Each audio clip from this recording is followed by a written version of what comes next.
So as I was introduced, I am the Chief Design Officer at a company called Ellevest, and we are a financial services company devoted to closing gender money gaps.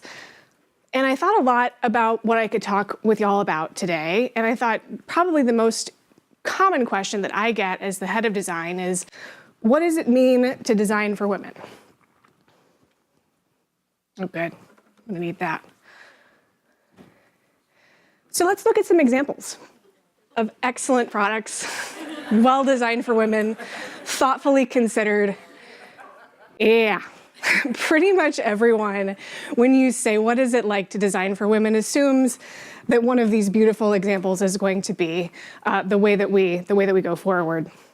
One of the things that I've learned, though, is what's a lot more difficult is when things that are actually supposed to be gender neutral default to guys, because the majority of people making products are also guys.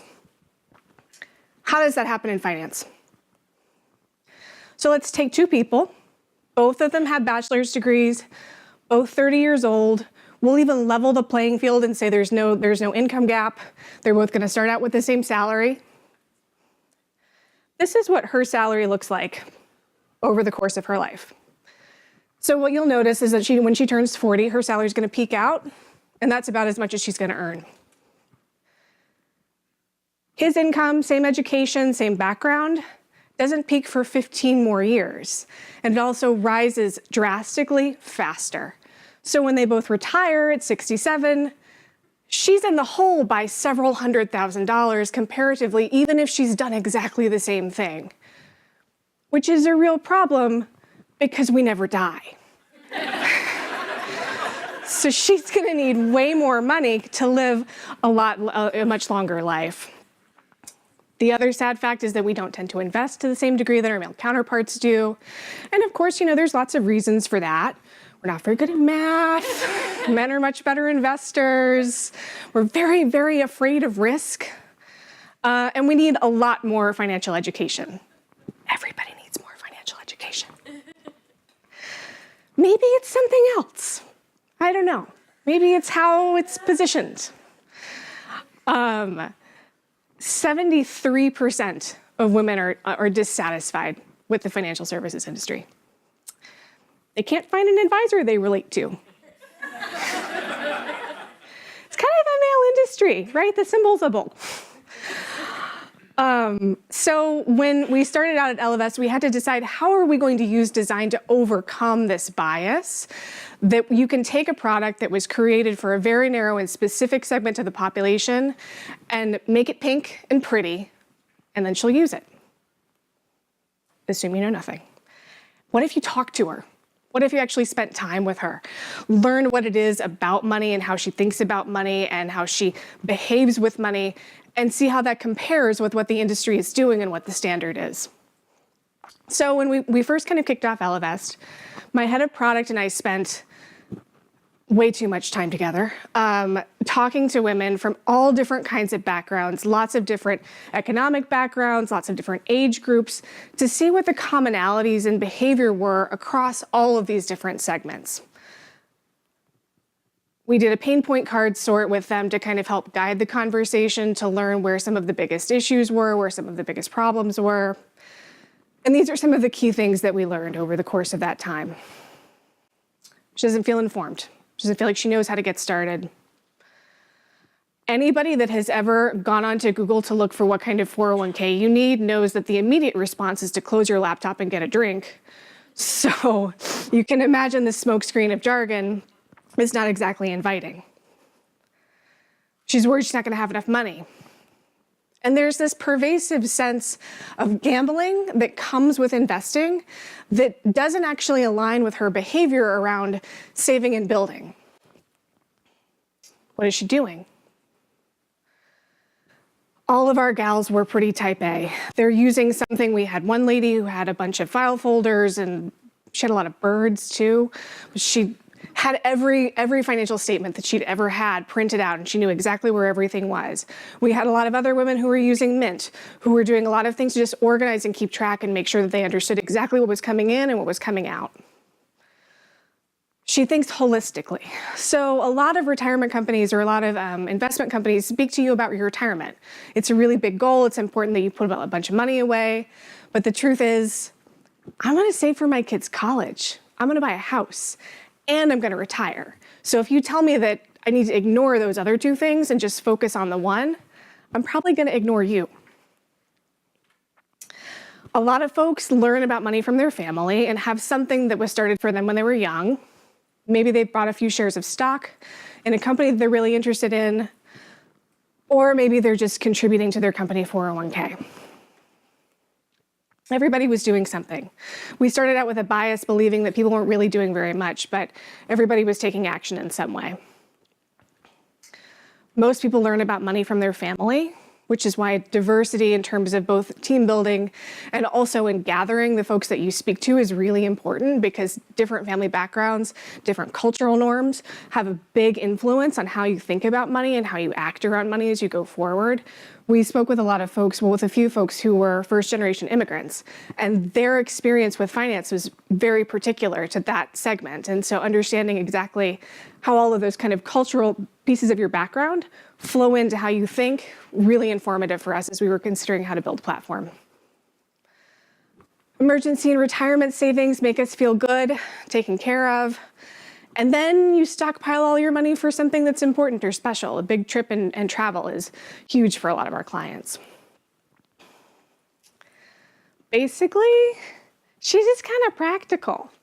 You know, she wants a system that's going to cut the shit and get the job done. So all of this business about beating the market and, you know, outpacing and winning and being better and being the next Warren Buffett doesn't seem like a good way to get a beach house. So how do you build a system to accommodate those behaviors? We started out by evaluating product concepts. So after all of the research initially, we pulled together 6 different ideas that we thought might be compelling to her. And we asked her to tell us about how she would use each of these different things. So rather than asking her to go in and say, you know, do you like this? Or is this, you know, something that matches, you know, what you would do? We asked her to actually explain to us, how would you use your ultimate investing assistant? What kind of goals would you put forward? Tell me about your holistic process. This was a very popular graphic. I don't know why everybody really likes the circles. We also tried out this kind of like choose your own adventure, pick your retirement personality. She did not care for that. Community support and motivation was something that we thought was going to be really popular, as well as this kind of idea of a money coach, so somebody that could help you with tricky decisions as you moved along. The bottom 3 didn't perform very well for us in our initial research. Discovering your financial approach felt a little bit narrowing and kind of pedantic. Nobody really wants to talk about money with their friends. And the idea of money coaches was cool, but hard to define and difficult to know exactly what I'm going to do with that.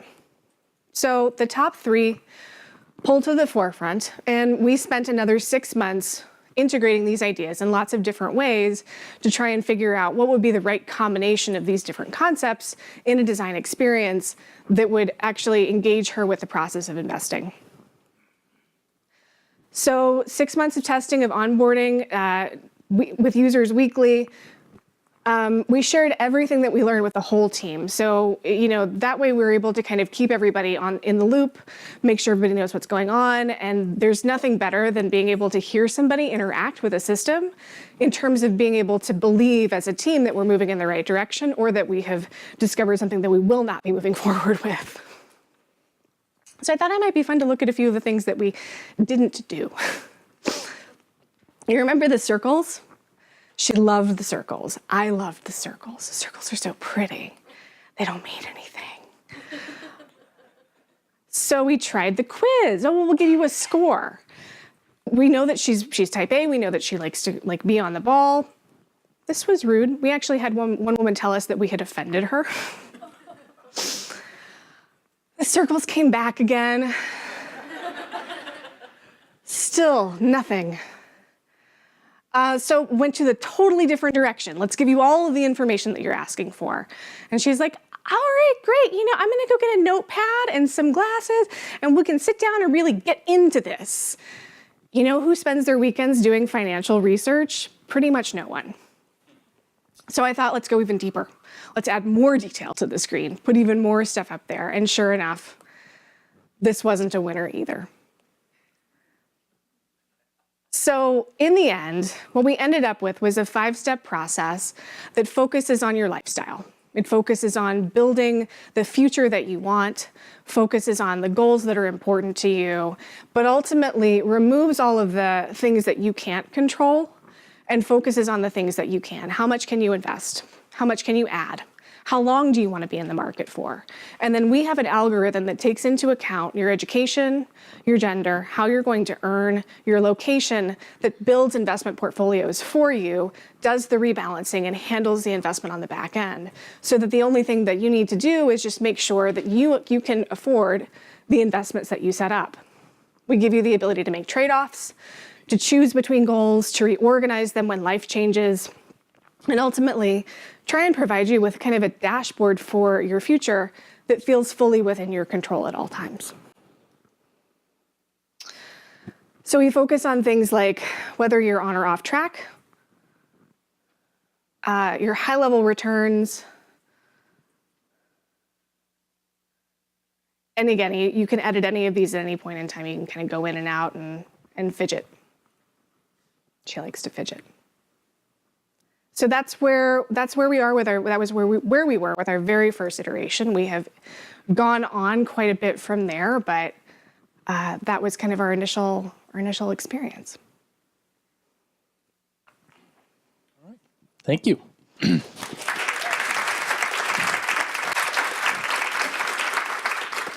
So Melissa, a few questions that have come through. From your vantage point, what was the biggest differentiator? Was it gender, income, education, age? Differentiator for? I'll throw it open to the person who asked the question in the audience. Nobody wants to claim it.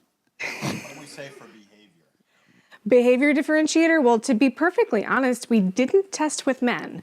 So gender wasn't really in the running. I will tell you, we did accidentally run. I was a very late night and I sent our user testing to Australia to an all-male audience. They loved it. What was really interesting about the initial research was that we didn't actually see a behavior difference based off of demographic.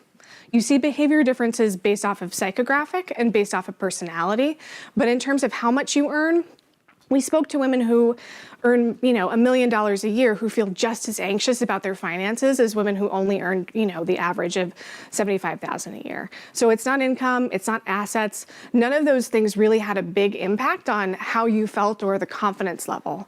We also just heard so many women tell us that they wanted more financial education, CFPs, CPAs, or recent college grads all had the same level of insecurity, which is what brings you back to saying this is not actually a matter of how well educated you are. This is a confidence issue that is based around what you're told by a society that makes us feel like we have to do a little bit more work. Okay. Next question. From your experience, do women actually want a different result from investing, or is it really about the experience itself? It's a good question. Like I've said, I haven't tested this product specifically with men, so I couldn't tell you whether or not they want this or not. Everyone says they want the same thing when it comes to investing, which is higher returns. But when we speak to women and we ask the deeper question about, well, what does that mean when you're thinking about your kid's college education? What she wants is to send her kid to college in 18 years at the school that they want to go to. And generally speaking, is this a better approach to finance overall as opposed to just being better for women? I don't know. What do you guys think?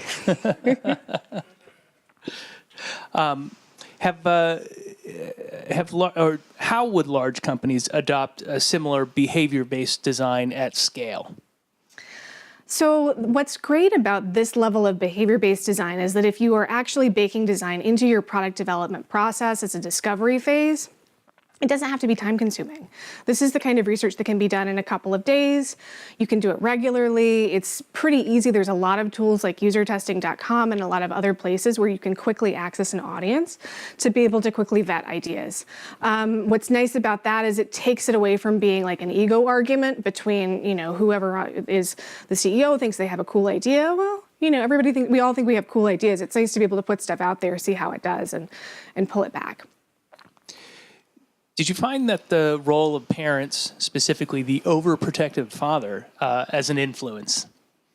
We definitely hear from a lot of ladies who say they want to go ask the male in their family whether or not this is a system that we should use. Of the things that we as a company have to overcome, trust as a barrier because we're so new and we're asking to take over a significant portion of your assets for a significant amount of time is something that comes up a lot. Looking for an authority figure, looking for somebody that, wants to validate that we are not going to lose all of your money and it's not a Ponzi scheme. Have you segmented women by age segment, and do you see any differences amongst those segments? We do see differences among age segments, but it has more to do with the different financial goals and how you are changing your behavior patterns across the course of your life. So when you're first coming out of school, you're building your emergency fund. That's kind of the first thing that you're starting to do. You get a little bit older and you get into people that are partnered, and so they're working with joint finances. A little bit older and you might have kids in the equation, so things get a little bit more complicated and there's more people coming in and out of the financial picture, and those are all different things that we have to build products around. Okay. And last question, aside from not making it pink, what has been one of your biggest aha realization moments in this journey? I think the most interesting thing about this whole process was really coming back to the fact that we thought we were going to see a lot of people segment out by different incomes, segment out by different kind of classic demographic things that we just didn't see. The behavior patterns were so consistent across all kinds of different groups of people that it was really affirming that we could actually build something that would serve a broad audience. Well, I want to thank you very much, Melissa. Thank you.